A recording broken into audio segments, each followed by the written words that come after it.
You know what I love? That's right, not being in the beach. But this, this is actually kind of relaxing for some reason. I guess it's gonna stay a mystery until Hey, wait a minute. I just noticed. There is no people here. Maybe this has to do with my current mood. Oh well, I guess having too much of anything can generate an addiction and become unhealthy.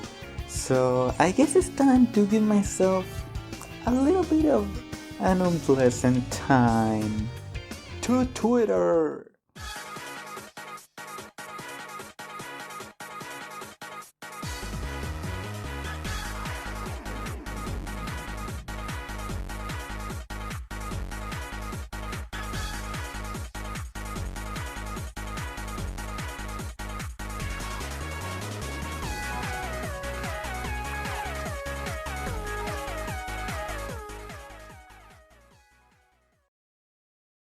Watch out! You're gonna crash! Ah!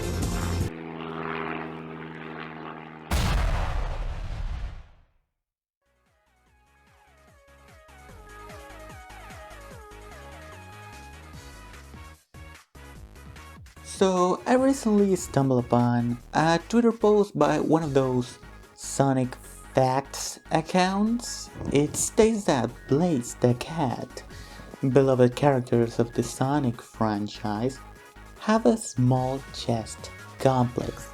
And I thought to myself, oh wow, this is absolutely disgusting! I can't believe that someone would even think on having a fictional anthropomorphic teenage cat girl on a video game thinking about chest sizes. This must be to bring in the pies. Now of course you understand that these few sentences that came out of my mouth right now are absolutely ridiculous.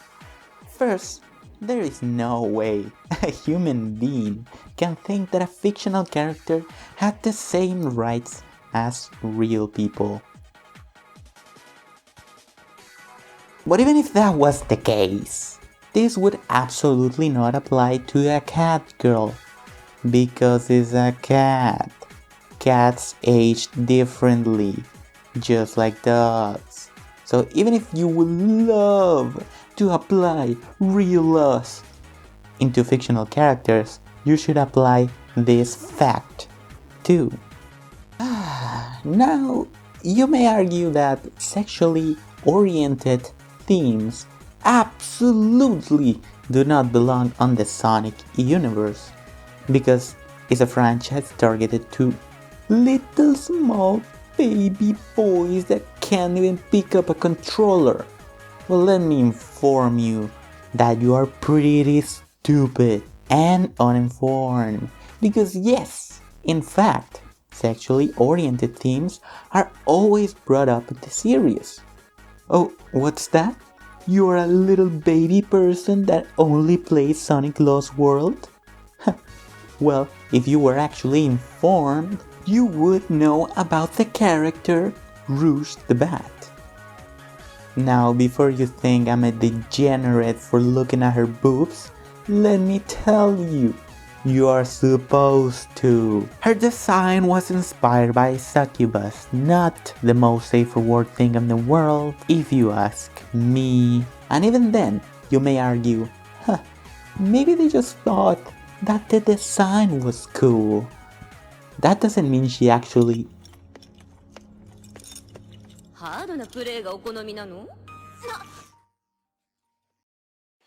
So, as you can see, this series has some little innuendos. And you can say, great, so what? This only proves that the series is trying to capitalize on the birds with that Blaze stuff. And I respond with grace, you fool, you activated my trap card. Sonic is an anime.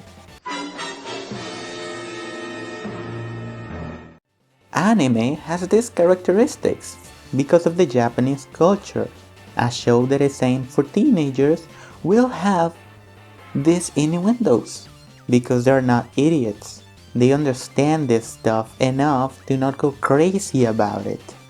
It's normal for them. And because in your American privileged household, your parents whipped you in the back whenever you saw a boob that appeared on TV, that doesn't mean that this content doesn't exist in the media. Now here's a question. Are you an idiot for not liking boobies on a screen? Well, no, actually. You are just a big clown. And no one of the cute and funny ones. But don't worry too much about it. That doesn't mean that you can't learn from your mistakes. You can do better by not giving a damn. Now, it might sound extremely difficult, and don't worry, it is. But it's not impossible.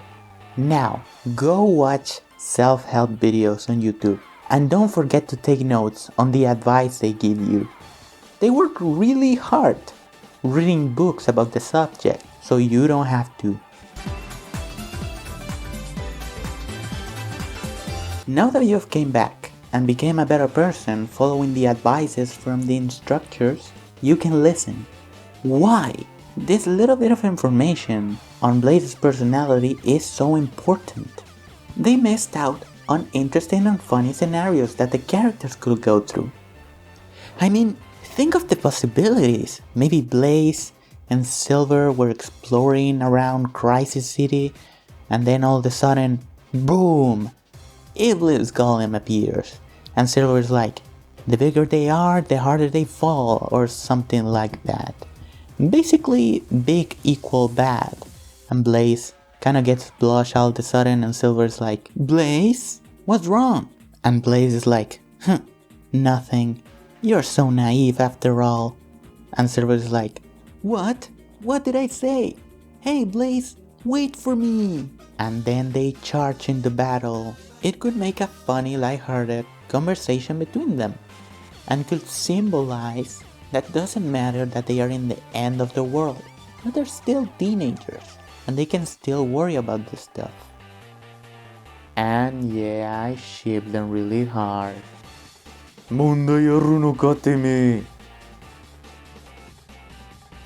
Also, maybe it could be fun if Blaze perhaps develops some kind of jealousy because of Rouge.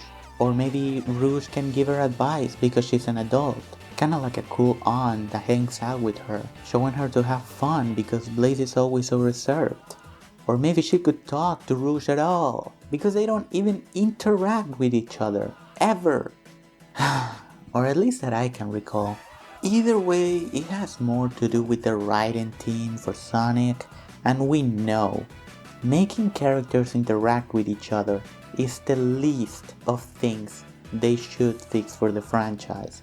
I just think it's pretty sad that we don't get to see these characters fleshed out more.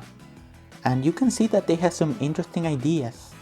Oh well, maybe I'm just a loony for wanting more from these cool characters. Well, better go back to that beach before I go completely nuts. Well, I guess I'm gonna stay here for now. If you enjoyed this video and want to see more in the future, be sure to let me know by hitting that like button and subscribing to get notification every time I upload a video. As for now, this has been Kilux, and thanks for watching. See ya, sayonara, matane. I'm trying to figure out this outro thing. Bye.